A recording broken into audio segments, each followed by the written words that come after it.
ಜೈ ಗುರುದೇವ. ನಮಸ್ತೆ ಸ್ನೇಹಿತರೆ, ನಾನು ನಿಮ್ಮ ಪ್ರವೀಣ್ ರಾವ್. ಇವತ್ತು ಗುರುವಾರ. ಶ್ರೀ ಗುರುಚರಿತ್ರೆಯ 36 ಮತ್ತು 37ನೇ ಅಧ್ಯಾಯವನ್ನು ಕೇಳಿ ಶ್ರೀ ಗುರುಗಳ ಕೃಪೆಗೆ ಪಾತ್ರರಾಗೋಣ. ಹರಿ ಓಂ ಶ್ರೀ ಗುರುಭ್ಯೋ ನಮಃ. ನಾಮಧಾರಕನೇ, ಗುರು ಮಹಿಮೆಯ ಮುಂದಿನ ಭಾಗವನ್ನು ಹೇಳುತ್ತೇನೆ, ಆಲಿಸು. ಗಾಣಗಾಪುರದಲ್ಲಿ ಆಶಾರಹಿತನಾದ ಸದಾಚಾರಿ ಬ್ರಾಹ್ಮಣನಿದ್ದನು. ಆತನು ಪರಾನ್ನ ಊಟ ಮಾಡುತ್ತಿರಲಿಲ್ಲ. ಅದು ಆತನ ವ್ರತವಾಗಿತ್ತು. ನಿತ್ಯ ಮಧುಕರಿ ಬೇಡಿ ತಂದು ಮನೆಯಲ್ಲಿ ಊಟ ಮಾಡುವುದು ಆತನ ಪದ್ಧತಿಯಾಗಿತ್ತು. ಆತನ ಹೆಂಡತಿಗೆ ಇದು ಸರಿ ಬರುತ್ತಿರಲಿಲ್ಲ. ಗಾಣಗಾಪುರದಲ್ಲಿ ನಿತ್ಯದಲ್ಲೂ ಬ್ರಾಹ್ಮಣ ಆರಾಧನೆ ನಡೆಯುತ್ತಿದ್ದರೂ ಒಂದು ದಿನವಾದರೂ ಮೃಷ್ಟಾನ್ನ ಉಣ್ಣುವ ಭಾಗ್ಯ ಪಡೆಯದೆ ನಾನೆಂಥ ಹತಭಾಗಿನಿ ಎಂದು ಅವಳು ಮನದಲ್ಲಿಯೇ ಮರುಗುತ್ತಿದ್ದಳು.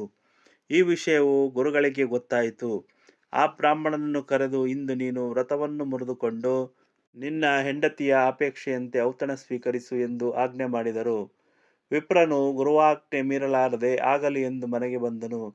ಶ್ರೀಮಂತ ಬ್ರಾಹ್ಮಣೊಬ್ಬರು ಅವರ ಮನೆಗೆ ಔತಣ ಕೊಡಲು ಬಂದರು. ಇಂದು ನಮ್ಮ ಸಮಾರಾಧನೆಯ ಸೇವೆ ಇದೆ, ದಂಪತಿಗಳಿಬ್ಬರು ಊಟಕ್ಕೆ ಬರಬೇಕೆಂದು ಆಮಂತ್ರಿಸಿ ಹೋದನು. ಸಮಾರಾಧನೆ ನಡೆಯಿತು. ಬ್ರಾಹ್ಮಣ ದಂಪತಿಗಳು ಒಂದೆಡೆಗೆ ಊಟಕ್ಕೆ ಕುಳಿತಿದ್ದರು.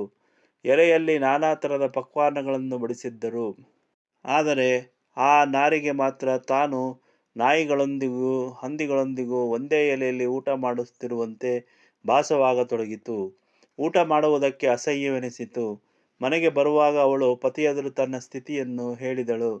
ಅದಕ್ಕೆ ವಿಪ್ರನು ಅವಳ ಮೇಲೆ ಹರಿಹಾಯುತ್ತಾ, ನಿನ್ನ ದುರಾಸೆಯನ್ನು ತೃಪ್ತಿಪಡಿಸುವುದಕ್ಕಾಗಿಯೇ ಗುರುವಾಜ್ಞೆ ಮೀರಲಾರದೆ ನಾನು ನನ್ನ ವ್ರತ ಕೆಡಿಸಿಕೊಂಡು ಹಂದಿ ನಾಯಿಗಳೊಂದಿಗೆ ಊಟ ಮಾಡಬೇಕಾಯಿತು ಎಂದು ನುಡಿದನು. ಗುರುಗಳು ಆತನನ್ನು ಕರೆಸಿ, ಈಗೇನು ನಿನ್ನ ವ್ರತಭಂಗವಾಗಿಲ್ಲ. ನಿನ್ನ ಹೆಂಡತಿಯ ಅಪೇಕ್ಷೆ ತೀರಿಸುವುದಕ್ಕಾಗಿ ನಾನೇ ನಿನಗೆ ಆಜ್ಞೆ ಮಾಡಿದ್ದರಿಂದ ನಿನಗೆ ವ್ರತಭಂಗ ದೋಷ ತಟ್ಟಲಾರದು. ಇನ್ನು ಮುಂದೆ ನಿನ್ನ ಹೆಂಡತಿಯು ಎಂದೆಂದೂ ಪರಾನ್ನ ಭೋಜನಕ್ಕೆ ಅಪೇಕ್ಷೆ ಪಡಲಾರಳು ಎಂದು ನಗುತ್ತಾ ನುಡಿದರು. ಮತ್ತು ಆ ಬ್ರಾಹ್ಮಣನನ್ನು ಕುರಿತು, ಗುರು ಶಿಷ್ಯ, ಮಾವ, ಸೋದರ ಮಾವ, ಸಾಧು ಸಜ್ಜನರು ಇಂಥವರ ಮನೆಗೆ ಊಟಕ್ಕೆ ಹೋದರೆ ಅದು ಪರಾನ್ನವೆಂದು ತಿಳಿಯಬಾರದು. ಜಿಪುಣ, ಸ್ತ್ರೀಘಾತುಕ, ಗರ್ವಿಷ್ಠ, ವಂಚಕ ಇಂಥವರ ಮನೆಯಲ್ಲಿ ಎಂದೆಂದೂ ಊಟ ಮಾಡಬಾರದು. ದಿನಾಲೂ ಉಪಹಾಕಾಲದಲ್ಲೆದ್ದು ಗುರು ಹಿರಿಯನನ್ನು ವಂದಿಸಿ ಬಹಿರ್ದೆಸೆಗೆ ಹೋಗಿ ಬರಬೇಕು.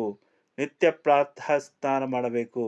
ಸಂಧ್ಯಾ ವಂದನೆ, ಗಾಯತ್ರಿ ಜಪ, ದೇವತಾರ್ಚನೆಗಳನ್ನು ಎಂದೆಂದೂ ಬಿಡಬಾರದು ಎಂದು ಗುರುಗಳು ಆ ಬ್ರಾಹ್ಮಣನಿಗೆ ಆಚಾರ ಧರ್ಮವನ್ನು ತಿಳಿಸಿ ಹೇಳತೊಡಗಿದರೆಂಬಲ್ಲಿಗೆ ಸಾರರೂಪ ಶ್ರೀ ಗುರುಚರಿತ್ರೆಯ 36ನೇ ಅಧ್ಯಾಯ ಮುಗಿಯಿತು. 37ನೇ ಅಧ್ಯಾಯ. ಹರಿ ಓಂ ಶ್ರೀ ಗುರುಭ್ಯೋ ನಮಃ. ನಾಮಧಾರಕ. ಗುರುಗಳು ಆ ಬ್ರಾಹ್ಮಣನಿಗೆ ಆಚಾರ ಧರ್ಮೋಪದೇಶಗಳನ್ನು ಮುಂದುವರಿಸುತ್ತಾ, ಬ್ರಾಹ್ಮಣನಾದವನ ಮನೆಯಲ್ಲಿ ಗೋವು, ಕೃಷ್ಣಾರ್ಜಿತ ದರ್ಬೆ, ಒಣಕಟ್ಟಿಗೆಗಳು ಸದಾಕಾಲ ಇರಬೇಕು. ಮನೆಯನ್ನು ಸ್ವಚ್ಛವಾಗಿ ಸಾರಿಸಿ ಇಡಬೇಕು. ದೇವರ ಮನೆಯಲ್ಲಿ ರಂಗವಲ್ಲಿ ಹಾಕಬೇಕು. ಮಾನಸ ಪೂಜೆಯ ಅತ್ಯಂತ ಮಹತ್ವದ್ದಾಗಿರುವುದರಿಂದ ಅದನ್ನು ಆಚರಿಸಬೇಕು. ದೇವರ ಮೂರ್ತಿ ಪ್ರತಿಮಾದಿಗಳನ್ನು ಪೂಜಿಸಿದರೆ ಅವೇ ದೇವರಾಗಿ ಫಲ ಕೊಡುವವು. ವಿಷ್ಣುವಿಗೆ ತುಳಸಿ, ಶಿವನಿಗೆ ಬಿಲ್ವ, ಗಣಪತಿಗೆ ಗರ್ಕೆ ಇವು ಅತ್ಯಂತ ಪ್ರೀತಿಯ ವಸ್ತುಗಳಾಗಿರುವುದರಿಂದ ಅವುಗಳಿಂದಲೇ ದೇವತಾ ಪೂಜೆ ಮಾಡಬೇಕು. ಪವಿತ್ರಾಸನದ ಮೇಲೆ ಕುಳಿತು ಪ್ರಾಣಾಯಾಮ ಮಾಡಬೇಕು. ಮಧ್ಯಾಹ್ನದ ವೇಳೆಗೆ ಮನೆಗೆ ಬಂದ ಅತಿಥಿಯ ಯಾವ ಕುಲದವನಾದರೂ ಆತನನ್ನು ಊಟ ಕೊಟ್ಟು ಸಂತೃಪ್ತಿಪಡಿಸಬೇಕು. ಊಟಕ್ಕೆ ಮುತ್ತುಗ, ಬಾಳೆ, ತಾವರೆ ಎಲೆಗಳನ್ನು ಉಪಯೋಗಿಸಬೇಕು. ಕಂಚಿನ ಪಾತ್ರೆಯಲ್ಲಿ ಊಟ ಮಾಡಬಹುದು. ಮೊದಲು ಪಾಯಸ, ನಡುವೆ ಬಿರುಸಾದ ಅನ್ನ, ಊಟದ ಕೊನೆಯಲ್ಲಿ ಮೊಸರನ್ನವನ್ನು ಊಟ ಮಾಡಬೇಕು. ಊಟವಾದ ಮೇಲೆ ತಾಂಬೂಲ ಸವಿಸಬೇಕು. ಬಹಳ ಉಪ್ಪು ಹಾಕಿದ ಅನ್ನ, ತಂಗಳ ಅನ್ನ, ಬಹಳ ಪದಾರ್ಥಗಳು ಕೂಡಿದ ಅನ್ನವನ್ನು ಉಣಬಾರದು. ಆದರೆ ತುಪ್ಪ ಅಥವಾ ಎಣ್ಣೆಯಲ್ಲಿ ಕರಿದ ಅನ್ನಕ್ಕೆ ದೋಷವಿಲ್ಲ. ಊಟವಾದ ಮೇಲೆ ಒಂದು ಪ್ರಹರದವರೆಗೆ ವೇದಾಧ್ಯಯನ ಮಾಡಬೇಕು. ಸ್ಮಶಾನ, ನದಿತೀರ, 4 ದಾರಿ ಕೂಡುವ ಜಾಗೆ, ಮೂರ್ಖ ಗುಡಿ ಇಂಥಲ್ಲಿ ಮಲಗಬಾರದು. ಬ್ರಾಹ್ಮಣನೇ, ಹೀಗೆ ಪರಾಶರ ಋಷಿಗಳು ಆಚರಣೆಯ ಧರ್ಮವನ್ನು ಹೇಳಿರುವರು. ಹೀಗೆ ಶ್ರದ್ಧೆಯಿಂದ ಆಚರಿಸುವವನಿಗೆ ದುಃಖ ದಾರಿದ್ರ್ಯಗಳಿಲ್ಲ. ಲಕ್ಷ್ಮಿಯು ತಾನೇ ಅಂಥವನ ಮನೆಯಲ್ಲಿ ವಾಸವಾಗುವಳು. ಆತನು ಬ್ರಹ್ಮಾಗ್ನಿ ಆಗುವನು ಎಂದು ಹೇಳಿದರು.